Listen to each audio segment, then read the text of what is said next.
วัสดีครับอยู่กับผมตั้มดินซิ่งวันนี้เราพากันมาทำงานหลังฝนตก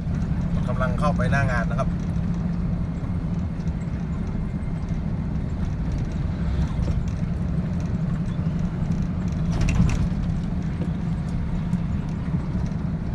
คนขับแมคโครบอกว่า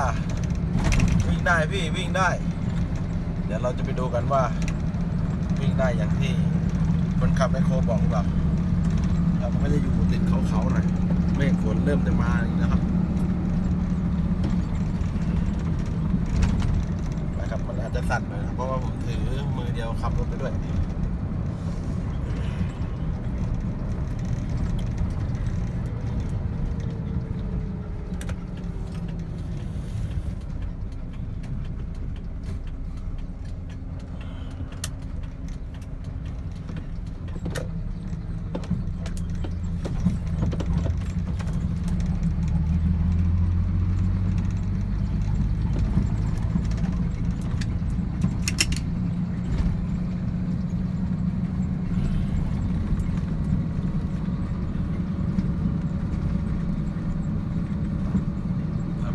ว่าทีมงานสอนิติกรจะทำงานกันยังไงวันนี้เล่นโคลนหรือจบงานได้วันนี้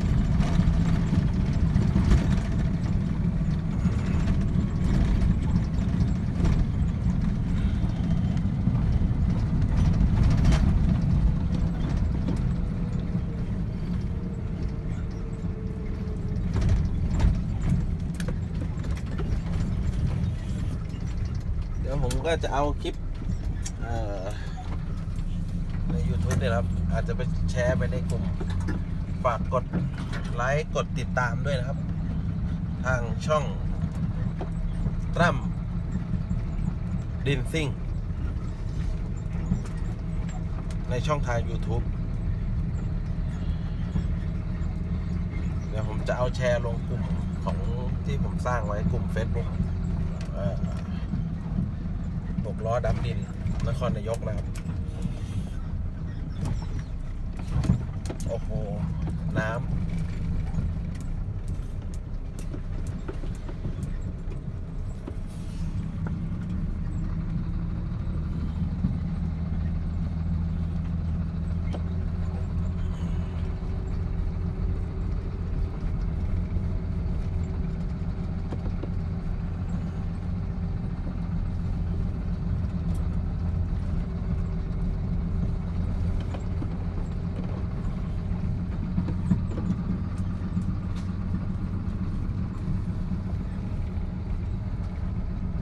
นู้นครับแท็กเตอร์เห็นแท็กเตอร์ไกลๆไหมนู้น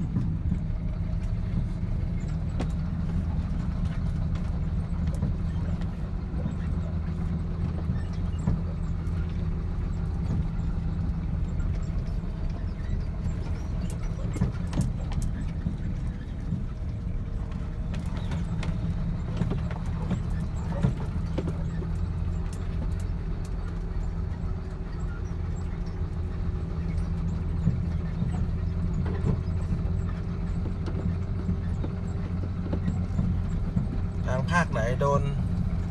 พายุบ้างครับแชร์ความรู้กันได้นะครับลงในกลุ่มเลยในกลุ่ม6 ล้อดำนครนายกครับที่ผมแชร์เข้าไปเดี๋ยวมันจะมีลิงก์ของ YouTube ครับช่องรถช่องตั้มดินซิ่ง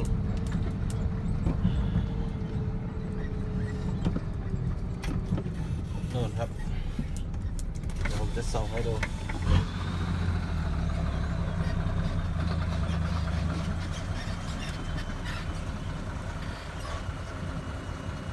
ทำงานกันยังไง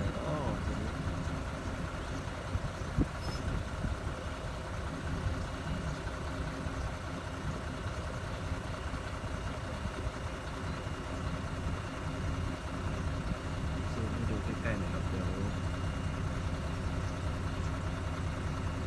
เราค่อยเข้าไปดูท่าทีเข้าไป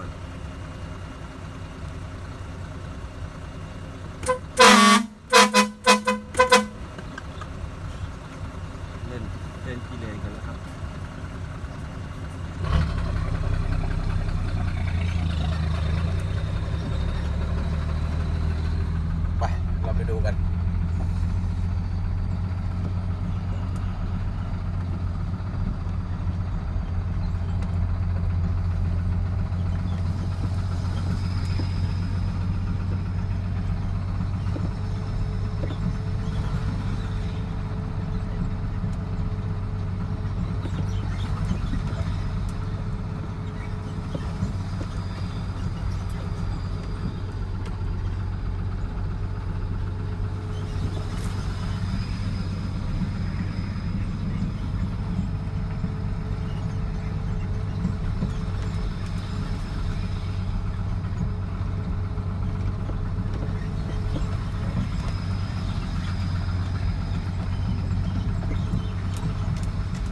น้ำอย่างนี้จะทำงานกันได้ยังไงเนาะคนขับแมคโครก็บอกว่าได้ แต่รถดินรถดำสิครับ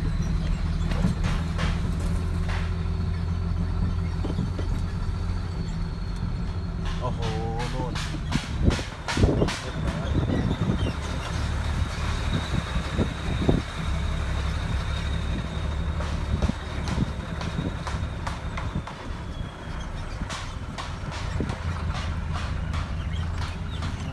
ชุ่มน้ำหน่อย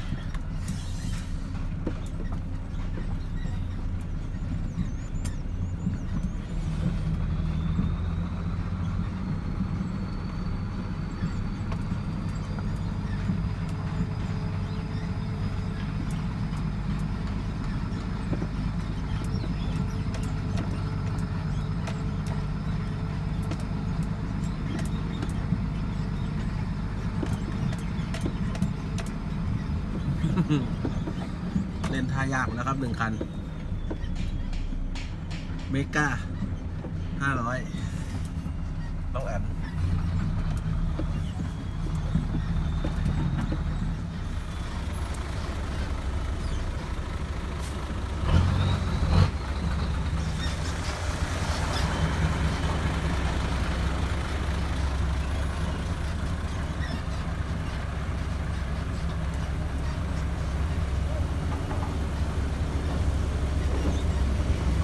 ทำอะไรกัน